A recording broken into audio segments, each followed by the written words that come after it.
Yo, what's up? This is John. I'm coming to you from a place you don't know, and I'm not going to tell you. This is Andrew Sams. Good morning, guys. How y'all doing? I hope you're having a great day. John, let's get started. Yeah, let's go ahead and get started. Today, we have a segment on our show that we like to do where it's we both pick a certain topic. We both pick a certain side to a certain topic. Today, our topic is going to be the Confederate flag. Last time, Andrew started out with the topic, so I'm going to pick. The topic is going to be Confederate flags, but I'm going to pick against Confederate flags, and you're going to pick for Confederate flags. And not in a negative way. I don't mean like for Confederate flags in a negative way. I mean the understanding of why Confederate flags has a history or it doesn't have a history, the background, not the racist part of it, but the reason why it is a heritage as far as the opposing it. But the opposition for me is going to be what it represents in America or the hatred that it does represent in America. And you can start off. Awesome. I want to state, we're not putting our own personal opinions. We're just having dialogue. We're just discussing different points, and we're giving each other different point of views so we can express it to our viewers. So I, by your choice, I get to pick. Yeah, hold on. And if you want to change, if you want me to, no, it doesn't matter. We can it pick for it.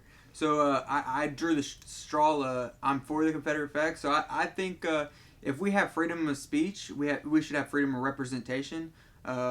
Now, people can have whatever flags they want. If you look at gangs, they have flags. You look at other countries, they have flags. People have things they want to stand behind, and that gives them justification. Some people, when they put on that flag, it gives them honor, it gives them pride, it gives them heritage. It's where they're from. You can look at rappers like Ludacris. He used to wear the flag in rap videos and things like that because he's from the South. And we have a different culture in the South than the North or the West. And we have this culture where we have this big melting pot, especially in Atlanta. And we have that thing where I've seen Hispanics wear the flag. I've seen blacks wear the flag. I've seen white people, of course, wear the flag. I would say they're the majority. Right. And it's just something they say. It's a part of their heritage. It's generational deep. Right. And their dad wore the flag, their grandpappy wore the flag, right. And their great-great-granddaddy wore the flag. Right. So, I mean, if you take something away from somebody, it causes anger and it causes situations that doesn't necessarily have to arise. Right. But what's your thoughts? What's your point of view? All right, so my point of view is simple to the fact that the flag in itself is from an army that lost, right? It's not from an army that won. And I'm not saying the North or the Union at the time had 100% obligations to fulfill or to get rid of hatred within the slavery. They could have used slavery or the black men's vote or the non-Americans' vote. At the time, people considered anybody that came to America non-American. So they could have used that vote to increase their voting on their side, which it doesn't mean that they were actually trying to get the black men or the people that were enslaved free. They were trying to remove the black men from slavery so that they can allow them to vote for the Republican Party, not necessarily even for the humanity of the black race at the time. So there's not necessarily a good side or a bad side to this because they both have their evils, but as far as the Confederate flag, today I think that if I don't believe in carrying a flag of a losing army, for one. I would never represent a losing team like they just won. And a lot of people would represent the Confederate flag and carry it around as if the flag was something that a team or a country that won, or part of this country that won at the time, because we were a separated nation at the time. But realistically, if I were to represent the Confederate flag today, I feel like I would be putting off a negative energy. I don't care to say that the Confederate flag is a bad thing or a good thing, because I really don't care about the flag in itself. And I don't think people should care about something that's traditionally the colors should be faded and it should be completely white because they're waving a white flag because they're losers. But the truth of the matter is if I were to carry around the flag, every person that saw me would see me representing a negative energy, putting on negative energy. And if I were to care about that flag in a positive way, I could never get my point of view across to somebody that saw it as hate. And me representing and walking around representing negative energy is never a good thing. So and what you just saw, guys, that he switched his agenda. He was supposed to be for it, now he's against it. No, I'm 100% against the flag. No, I'm just talking smack, man. No, I'm 100% against the flag. I'm against the flag as far as the hatred part of it goes, because people represent it as hate. As far as the people saying that it's heritage and it's all, it is part of their heritage. But if you want to represent something like that, I feel like you should be able to, because today, whenever you hide racism and people can't represent who they are, all of a sudden you have people that hide who they are as racist, and they can't go out and they can't be openly racist towards another group of people. And when you do this, the people that are doing this, the people that are not racist, can no longer have a voice towards another race without it being completely racist towards the other group. People are saying, oh, now you're racist because you don't know whether or not this person's racist or not, because everybody's hiding that. And so all of a sudden, if I have a disagreement with a black man, he could easily be like, oh, well, that's a racist point of view, but he would never know my point of view, because I can't openly be for or against racism in any way towards any group of people. Whether or not I believe it's right or wrong, I can never, ever represent my true feelings, because if someone from the KKK or a group of people that hated people, they would come out and they would be in sheep's clothes. They would act like they were cool and friendly to another group of people that they hated, but they would go behind the doors and they would talk all this trash. When in real life, if that person was open to be who he was, whenever somebody else had a confrontation with another group of people that weren't their race or their sex or whatever it is, they wouldn't go straight to racism. It would go straight to, oh, he just dislikes that conversation or that point of view. But today, that never happens. Today, and me being half Mexican, half white, I don't even see the racist part of it. So if I have an argument with another American, whether their skin color is black, Mexican, black, brown, or white, or I don't know what color you would call an Asian person, but an Asian people as well. If you have all these different groups of people, and if I have a disagreement with this person, I don't want them to immediately be like it's a racist point of view. No, I just disagree with what you say. I don't like you because of the way you treat me, not because of any skin color whatsoever. Right. Sorry to keep rambling. I'm just rambling. You're good, man. You got fired up, man. Yeah. No, I even try to throw you off topic. No, I even try to switch the agenda, even though you chose against it and I'm for it. I even try to switch your thought process, and you didn't even catch it. You just like, I got this. No, I think you drove it home, man. I think people will resonate with you. I mean, there's gonna be people that are not gonna like you because they think they should have the flag. I mean, if you want the flag, whatever. I mean, I personally don't care. No, that's. I just know your true colors. You can learn a lot about people by their ideology and the things they have. Right. But we're gonna get in the next topic. I posted on Facebook. If anybody wanted any questions answered, and just give me 1 second. I'm gonna pull up the first one. So we had Josh Albus. He said he wants to know which celebrity I would want to fight. John and I both have a background in martial arts. We have a little bit different story. We won't get in that. I personally would want to fight Justin Bieber. The reason why, he trained under Floyd for a little bit. He done a little bit of jiu-jitsu and things. And I just want to knock him out. I think he's a cool person, and I like kind of what he does in the community. But also, he sounds like a chick. So, Justin, if you see this, bro, you want to lace them gloves up, I'll box you, kickbox you, MMA, grapple, show up. Who would you fight? If you had a celebrity to fight, who would you fight?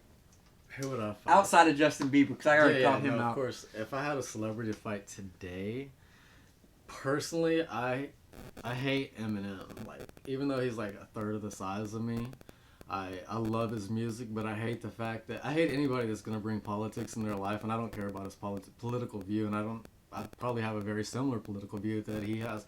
I just hate the fact that he's trying to get people to separate their points of views or separate their fan base if you believe in Trump or you don't. Like, if you're a Trump supporter with Eminem, you can't listen to his music the way he puts it. He wants you to go your own way or do whatever it is he wants you to do. So personally, I would love to just slap the shit out of that dumbass motherfucker.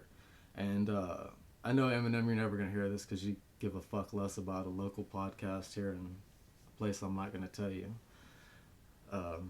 But yeah, if you were to hear this and you don't want to lace up the gloves, we can do this bare knuckle. I don't even give a shit. We can just do a grappling match, which I know 100% you wouldn't want to do that, but we can do anything you want to do. I think we need to get MGK involved too, man. MGK. Yeah. I'm not a fan. I'm not a huge fan of all of his music. I like a few songs. He's got a few songs that are pretty good. But I don't know if I could this is the thing, like Eminem, I could probably hang out with Eminem and we could play video games. I know he loves Pac-Man and all them 80s, old school 80 video games. Like, personally, we probably would get along a lot better than me and MGK would ever get along because MGK is a lot younger than me. I think Eminem just gonna destroy you on a track. I don't even think he will definitely beat me up on a track. He will kick my ass. We're gonna have to get like 15 ghostwriters in on this. No, I can't even rap, so I wouldn't even try to challenge anybody like that at rap. That would be like trying to challenge Muhammad Ali at a boxing match in his heyday. Like, even now, I wouldn't even. Right. And then the next question on Facebook was by super producer Chris. I know him pretty well. He what actually is his name? Super producer Chris. Oh, super producer. Super producer, man. Tongue twister, man. He actually helped me with the song I did. I made a rap song out of funnies. We won't get into that. But he was asking about transgenders in sports. He brought up Fallen Fox. So what do you think about transgenders going into male or female sports and how it's going to either evolve sports or make conflict? Devolve sports. Personally, I don't know. Doing jiu-jitsu for the last 10 years, when I first started doing jiu-jitsu and I was a white belt and I was going up against females at other gyms that I'd go train at, cross-train at, I would go up against higher belts and it was never even a challenge at the time. And if I were to go up against a male at the same weight class, same belt level, they would have destroyed me at any given time. So I feel that as a man competing against a woman, and women, you probably say whatever you want. I really truly doesn't bother me because I know that physically men are stronger for the most part on average. I mean, I'm sure there's women that are more physically strong than I am, like Santos what's her name? Yeah, Cyborg. Yeah, Cyborg. She probably knocked the hell out of me all around the UFC cage. Right. Or beat me up. Oh, she just got into Bellator, didn't she? Yeah, she just got signed. And Kat Zugano just got sent to Bellator. Yeah, they both got. But yeah, personally, as a man, I don't think that women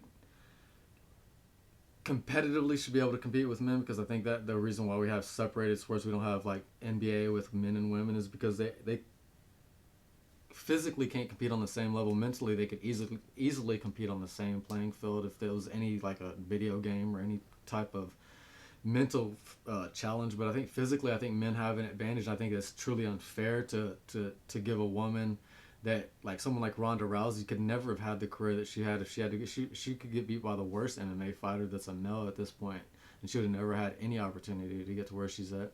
And as far as the exact opposite goes, if a man goes and competes in a woman's sport, like that's, or a man.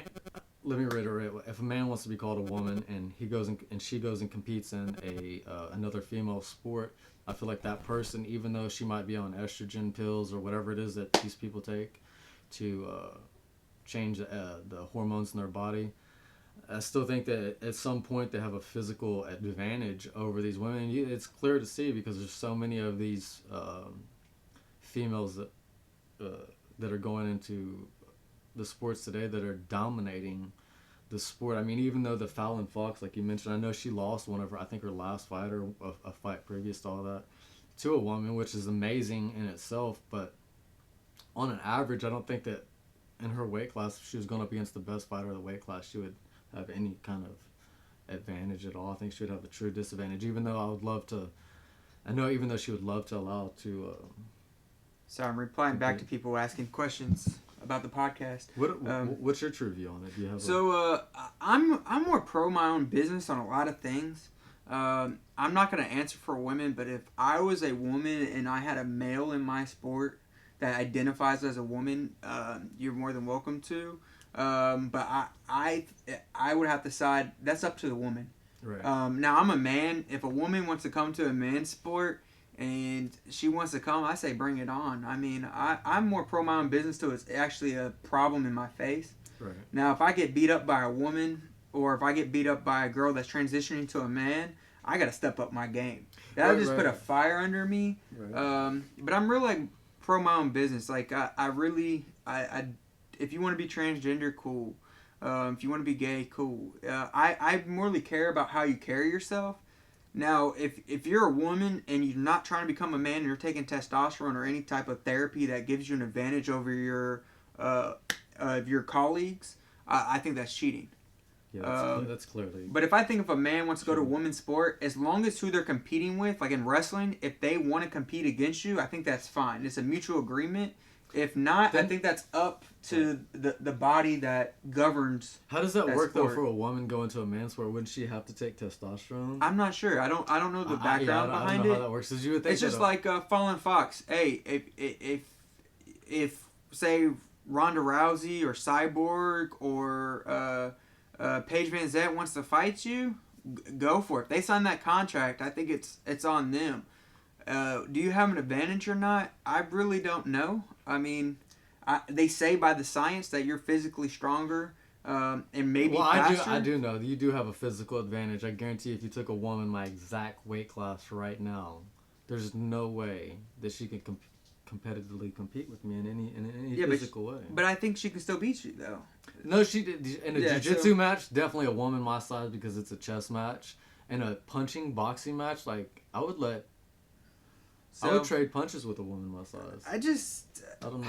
I just come down to it. I think it's up to the two individuals in the sport. Unless I mean, if it's like soccer, I think it's up to the league, and that's the discussion they have to have. Right. I don't think there's a right or wrong answer.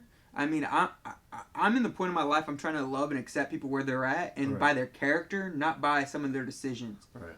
Content You of know? the character, not by the actions. Right. So it's 'Cause just your like it goes back to like the flag thing. Your actions aren't as loud speaking as who you are. You know, if you represent a flag, but yet your best friend's a black. If you represent the Confederate flag, but yet your best friend's a black man, it's kind of like, hold on, how is contradiction. how is that saying that you're racist whenever, or whatever? You know, this just So- goes back to that sentence. But I'm gonna let you carry the next topic, and then once we go, I'll check the Facebook Alright, so again. cool, got you. Sorry for interrupting you. Oh, you're good, The man. next topic that I kind of want to focus on is my favorite UFC fighter of all time, and that goes back to before Cain Velasquez won the first championship for a Mexican as a UFC fighter. At the time, that was one of my biggest and most best. I say biggest. I don't know how it'd be big for me, but my most memorable moments as watching UFC fights as an adult, being a Hispanic male.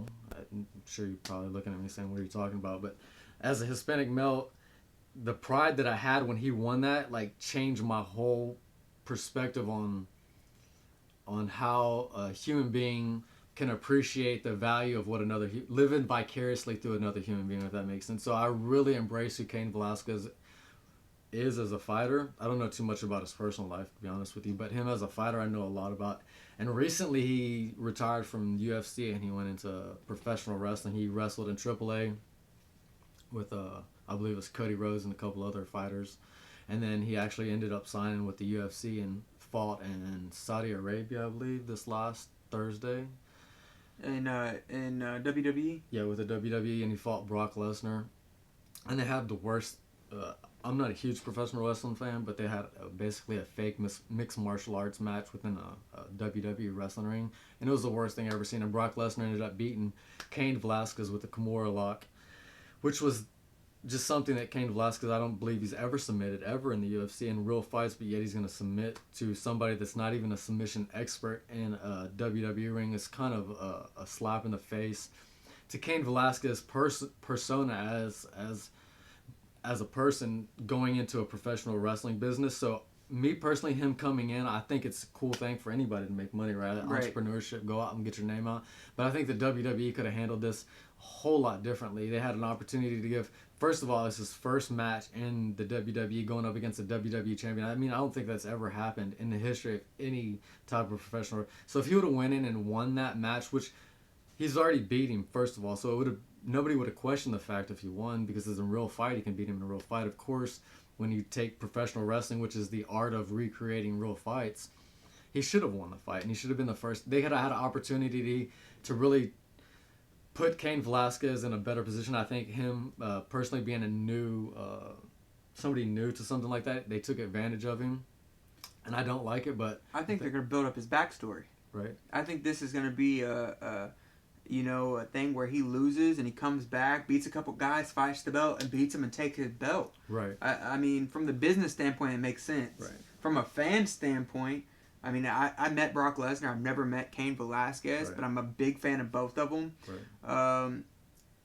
I personally think Cain Velasquez would beat him in an MMA match. So I think unless they're doing it from a business standpoint. I mean, the fans loved it. From what I've seen on Facebook or different things, everybody enjoyed that. I guess you would say mock-up fight. But I personally think Brock would lose in 2 rounds. Yeah, today I think that Brock Lesnar is probably in better shape physically because he hasn't had as many injuries over the last few years as Cain Velasquez has, and the main reason why I'm sure he retired from mixed martial arts.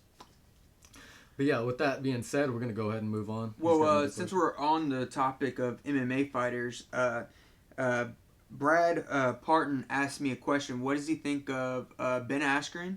And his actual question says, your thoughts on Ben Askren? Was he a good trade? And what does the future like on trading fighters? So I will hop into that first, and then I'll let you carry. Ben Askren brings a charisma to the sport. A lot of people don't because he can trash talk. He's beat Douglas Lima, who just won the Bellator Grand Prix for $1 million, which I think Douglas would destroy him if they fought today. I honestly think it was a great trade, even though I miss Demetrius Johnson. I think he's an athlete that's on a whole nother level. But the UFC is a business, and they need money, and I think Ben Askren brought a lot of money, especially from overseas viewers, because he fought for ONE FC, he fought for Bellator, and he was undefeated. The Robbie Lawler fight was kind of questionable, and I like the trade deals. When you have two businesses that are willing to trade, that's better for our sport. It's just like football; they make trades all the time. I think we need more of it because it brings attention, it gives media attention. MMA is growing, and it's not where it needs to be. MMA will eventually be bigger than the NFL if we have organizations that trade and they bring highlights to each other. I honestly think some of the champions for UFC need to fight some of the champions for Bellator and have a crossover match. They do it in boxing. And I think it'll evolve the sport. Let me go back. I personally thought it was a great trade. Ben Askren brought a lot of fans and puts a lot of fans in seats and a lot of new people. And two, he's just funky. I mean, if he wins or loses, irrelevant because his fan base is going to pay for tickets regardless. If you don't know, I did MMA on an amateur level, and I've lost all my fights besides one I got a draw. And I promise you, I'm going to sell tickets and get sponsorships. If I lose, people are still going to support and love me because who I am as a person, not who I am as an athlete. Granted, I need to improve as an athlete, but your support base stays. What are your thoughts? All right, so I'm going to have to riff off a comment that I actually found when I was reading through comments on Facebook or Instagram or wherever I read this or on some blog. But actually the comment, and I don't even know who made the comment, but whoever made this comment is brilliant because Dana White actually responded to it was actually on Instagram because Dana White responded to the comment and said this guy gets it. But the guy basically said that he's brought in money, he's a great personality, and he's done nothing but create new events. Him getting knocked out against Jorge Masvidal now puts Jorge Masvidal against Nate Diaz in a BMF title, and they're going to have a huge fight in Madison Square Garden this weekend. You had the Robbie Lawler fight. He's just brought a lot of money into the business and a lot new perspective of fans that might have followed actual amateur wrestling or college or Olympic wrestling because he has such a huge background. The trade goes, I don't know if I would have ever traded my star, and when I say Demetrius Johnson, his last fight against Henry Cejudo is subjective, whether he lost or won, because you could look at it from different points of view, whether he won or lost, and he could have very well got the win, but it went to the judges, so the cards showed that Henry Cejudo won. So I don't know if I could have ever traded Henry Cejudo for an undefeated Ben Askren or unproven Ben Askren and the UFC. I definitely would have loved to acquire him. As far as trades go, I think that we would have a lot more trades. I feel like the UFC is an entity within the United States, right? So them trading with Bellator or any other organization within the United States deems that other organization is valued as their organization, such as if they made a trade with Bellator. So I believe that they don't want to make trades with inside the United States right at the moment. And the reasoning that they traded with ONE FC is because it's huge market. And is it China or Japan or wherever their market is really huge for ONE FC and where they're based out of. So I believe that the trade was, and they're way bigger than the UFC is in their country. So with them making the trade, they were saying, okay, we're fine with allowing a trade to another organization that's not part of the United States because we own this market. And if they were to make a trade with Bellator, they're saying, okay, Bellator is equal to us. And I don't think until Bellator actually makes a heavyweight, and I say this with the utmost respect to all the other weight classes, but the heavyweight weight class brings in attention from all aspects of the world. You have Conor McGregor is a 1 in a million that's not a heavyweight that brought in attention from all around the world, and it's his personality really brings. But for the most part, the last time the UFC really truly had that outsourced outside influence that's really outsourced from somewhere else was Brock Lesnar bringing in a huge revenue, and that's why he keeps coming back and the UFC keeps accepting it, because it brings in such a huge revenue. Right. And I don't think trades will happen until we get another organization like that, like Bellator. If Bellator can find a way to put on huge fights, not with people like Fedor, because Fedor has way past his prime, and I mean more of a somebody that's made their name in America, like Conor McGregor made his name in America. What about Ryan Bader? Do you think he's at that level now where he 100%? I think that we had a time in mixed martial arts where specialists kind of lost their way. I think we have a lot more understanding. I think the fighters have followed more of the Habib's kind of work aspect of saying, hey, you know what, I think a lot of people said we had to be more well-rounded, and I think now Habib's showing a lot of fighters like, hey, if I go work on my wrestling 24/7 and I throw in how to defend punches and how to throw a little more, then I can be the most amazing wrestler and nobody can stop me. And I think Ryan Bader's kind of fallen to that mold where he's like grinding in his wrestling, but he's still knocking people out and he's still like going hard with his hands, but he's really embraced his grappling aspect. Whereas I feel like before he was trying to stand up too much in the UFC, and he tried to fall out of the Ryan Bader that we saw originally in the very beginning of his his Tough Enough career. Now that we discussed that, before the next topic, give a shout out of your Instagram for the people. The lighting just fucked up on our camera, so the lighting went dead. I'm about to charge my camera. Sorry about that, guys. My Instagram handle? Yes. My Instagram handle is the Gorilla Clown. And I'm Mac and Cheese 554. Now I'm gonna let you get the next topic, and then we'll wrap it up with this topic coming up. The next topic. I don't actually have a topic off the top of my head, but I'm gonna go ahead and give you a topic that's kind of in the left field, but it goes more towards the whole aspect of where our politics are going today. And it goes towards the Trump impeachment inquiry that they just went through and they voted through to go to the next level. I would like to do a pro and con, and since I'll take whatever since I picked the last. Since you picked the first one, I'll pick the second one. You can go ahead and pick the third one. You can pick which side you like. I mean, I think we both should kind of go middle ground. Okay, go ahead. Go middle ground. I honestly say there's pros and cons to impeaching him. I mean, I'm definitely not going to take marriage advice from the guy. I'll take business advice from him. Right. Yes, he's failed in business some areas, but he has principles a lot of people don't know. But comes as a president, I think it's too late to impeach him. One, he only has a year left. I think the reason they're trying to impeach him because they don't have a competitor, and they're afraid he's going to win 2020. Which I think if they give Andrew Yang a platform, I think Andrew Yang will actually be a better competitor because he's a billionaire. He has accolades. He has general ideas. But I think it's too late to impeach him. They just don't want him to have a chance for a second term, which I understand. He does have controversial comments. He may or may not be a racist. I personally don't know him. I can say the sound bites and snips like that. I can say he does lean towards some racist comments. But, I mean, everybody does that. I don't think we mean to. And he's just trying to get reelected. When you're in that position, you're a billionaire, you give up $1 billion lifestyle, you're going to do whatever it takes to win. Right. But I think the impeachment's a little late. We went through a 2-year, I wouldn't call it a witch hunt, but we went through a 2-year process that shined light on a lot of different things, especially with Russia and, other countries and affairs. But you also got to look at our stock market. Our stock market broke 70 records, I believe. And, the unemployment's low. Some people say Obama had a tie to that. Some people will say it's all Trump. I mean, I think it's all of us. It's not just the president. It comes to us. We're both entrepreneurs. We're business owners. And we help contribute to jobs. But what are your thoughts on the impeachment? So the impeachment part of it, the actual impeachment inquiry is based on the phone call that he had with another country, obviously. Ukraine, yeah. I believe. No, yeah.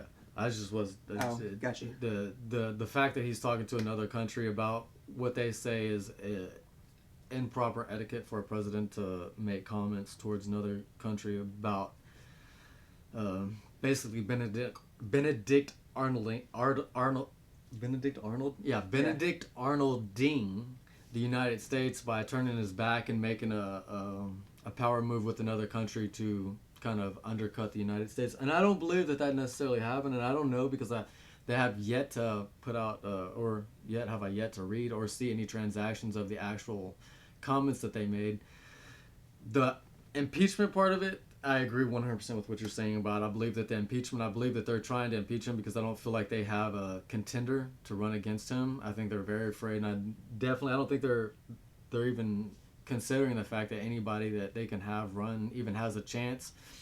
After the election of 2016, when he hands down won the electoral election, I think that they're afraid of that because he's a businessman. Like he says, he's a great businessman. And he knows how to strategize. And I also feel that now there's going to be a lot more Democratic people voting secretly for Trump because of the business aspect of it and how much money they are bringing in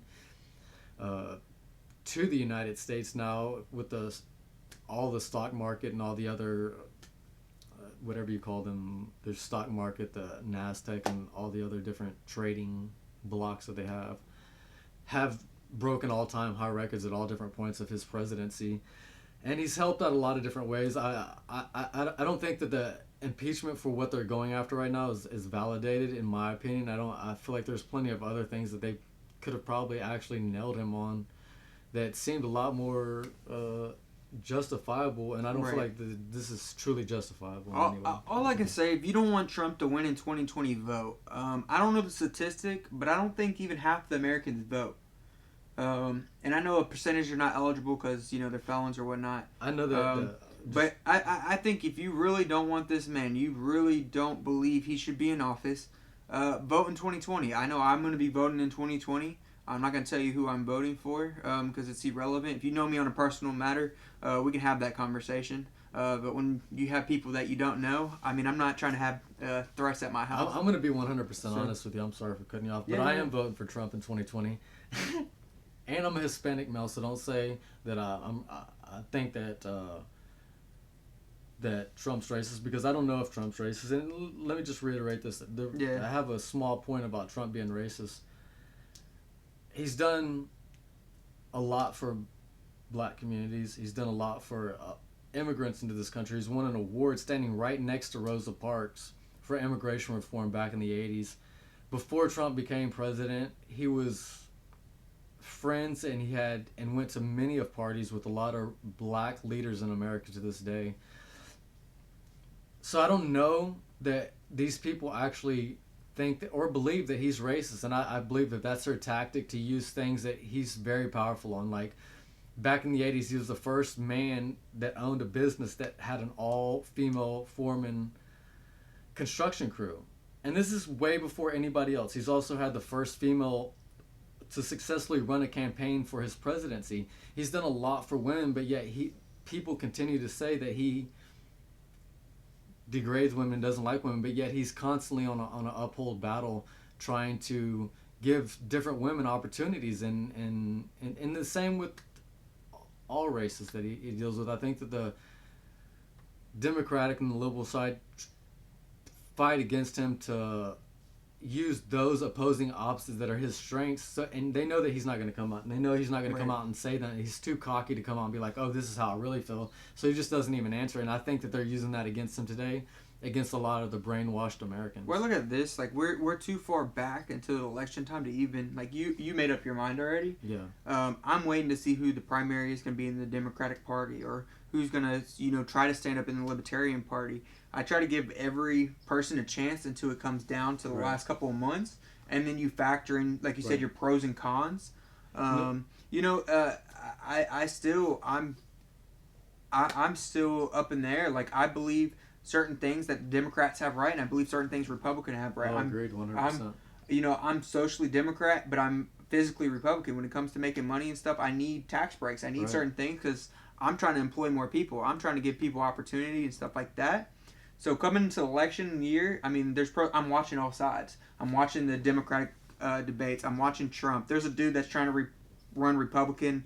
I wish him luck. I don't even know his name. I've only seen a little article saying he thinks he can beat Trump, which I've never seen him have even this conversation besides that article. So let me base my point. The reason why I say that I made my mind up now is because I don't think that when it comes down to it, I think that all people like Hillary Clinton, anybody that does try to run that has any kind of name behind themselves is going to back out of this before it even gets to the point, because if they can't pull off the impeachment before this 2020 election comes, or they can't even get it any further into the court systems, I feel that nobody with any kind of name behind them is going to want to lose again to what they consider a non-politician. So I feel like a lot of people will back out, and you're not going to have the true opposition that we would really have in the 2024 election, which the 2024 election, if Trump were to win again, would guaranteed, because no time in history has there ever been a third seat as a Republican, or a Democrat. So anytime somebody's been elected twice, the next seat's going to be a Democrat. So I can guarantee if Trump's elected president again, the next one will be a Democrat. So whoever runs in that 2024 election is probably going to be the next Democratic president, unless somebody were to come and shine. That's why I feel like I'm going to vote for Trump, because if Hillary Clinton even comes in and does make her name, I'm not voting for some killer, somebody that's guaranteed known killer in America. I'm not a fan of killers. Well, we don't think Hillary's going to get into politics again. I mean, no, I don't know. I think Bernie has a better chance than Hillary. Yeah, I agree too. You know, Bernie has some good ideas and he has some bad ideas. It's just like anybody. The socialist part, yeah, I don't like the socialist. But Hillary, I mean, I don't know. People keep disappearing. Hillary Clinton, if you're watching this, if I disappear, we know it's you. That was a joke, by the way. Please let me live another day. I'm at your mercy. But chopping up. But I appreciate the time with y'all, and I appreciate the discussion with yourself. I think we should wrap it up. This is UNbrainwashing America, and I hope you enjoyed our show. And you're Mac and Cheese, right? Mac and Cheese 554. I'm the Gorilla Clown on Instagram. Thank you for watching. Please comment. Let us know how horrible we did, how great we did. Share this if you like it. If you don't like it, don't share it. Do whatever you like to do. Just let us know in the future if you have any topics that you like us to talk about. Anything, whatever it is. But this is the Gorilla Clown at Instagram.